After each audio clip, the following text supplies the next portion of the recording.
नमस्कार दोस्तों। कक्षा 10 साइंस के चौथे अध्याय के प्रश्नों की बातचीत चल रही थी। देखिए अगला प्रश्न है प्रश्न संख्या 26। विषम परमाणु किसे कहते हैं? हेटेरो एटम किसे कहते हैं? तो देखिए हाइड्रोकार्बन श्रृंखला में वह तत्व जो एक या अधिक हाइड्रोजन परमाणु को प्रतिस्थापित करते हैं उन्हें विषम परमाणु कहते हैं। जैसे halogen, F, fluorine, chlorine, bromine, iodine. Oxygen, nitrogen और सल्फर के द्वारा यदि कोई हाइड्रोजन परमाणु प्रतिस्थापित होता है तो उसे विषम परमाणु कहते हैं। प्रश्न संख्या 27 देखिए, क्रियात्मक समूह कीटोन का अनुलग्न क्या होता है? तो देखिए कीटोन को C डबल बॉन्ड O से प्रदर्शित करते हैं और इसका अनुलग्न ओन होता है। जैसे ब्यूटेनॉन, प्रोपेनॉन, हेक्सेनॉन, पेंटेनॉन आदि। प्रश्न संख्या 28 देखिए, ऑक्सीकारक किससे कहते हैं? तो वे पदार्थ जो दूसरे पदार्थ को ऑक्सीजन देने की क्षमता रखते हैं अर्थात जो दूसरे पदार्थ का ऑक्सीकरण करते हैं उन्हें ऑक्सीकारक कहते हैं। प्रश्न संख्या 29 देखिए, उत्प्रेरक किसे कहते हैं?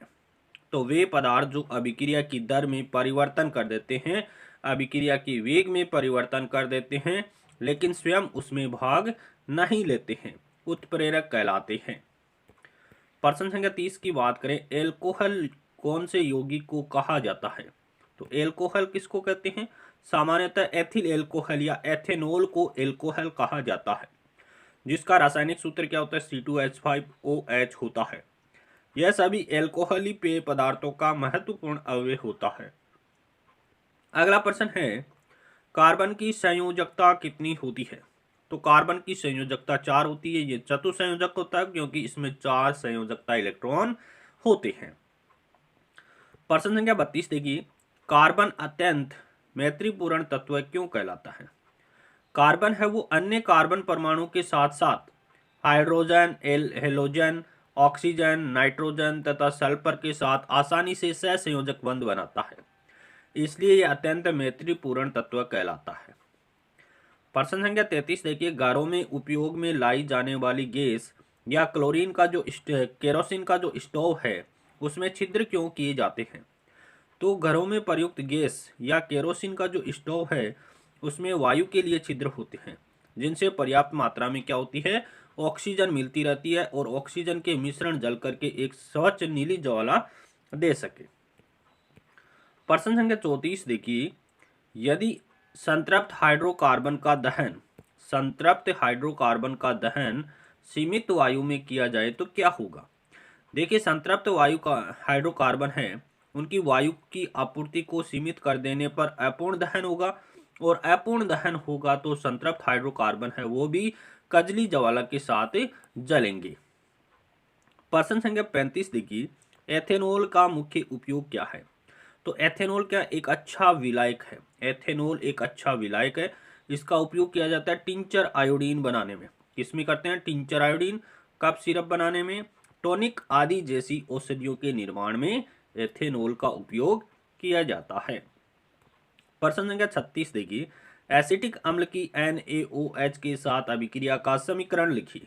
तो एसिटिक अम्ल का सूत्र होता है CH3COOH plus NaOH sodium hydroxide मिलकर के CH3COONA प्लस H2O का निर्माण करते हैं। इसका नाम है सोडियम एसीटेट या सोडियम एथेनोएट। प्रश्न संख्या 37 देखिए, C4H9OH का IUPAC नाम क्या होगा? देखिए C4 आ रहा है तो जिसमें कार्बन परमाणु की संख्या 4 हो तो ब्यूट आ जाएगा और OH समूह जुड़ा हुआ है, क्रियात्मक समूह OH जुड़ा हुआ है तो OH के लिए ओल आता है, अनुलग्न क्या आता है? ओल आता है, तो ये हो जाएगा ब्यूटेनॉल।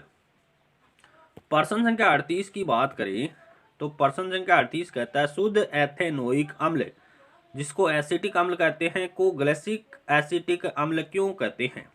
तो शुद्ध एथेनोइक अम्ल का गलनांक कितना होता है? 290 केल्विन होता है। शुद्ध एथेनोइक अम्ल का गलनांक 290 केल्विन होता है, इसलिए यह ठंडी जलवायु में शीत के दिनों में जम जाता है, इसीलिए इसको क्या कहते हैं? ग्लेशियल एसिटिक अम्ल कहते हैं।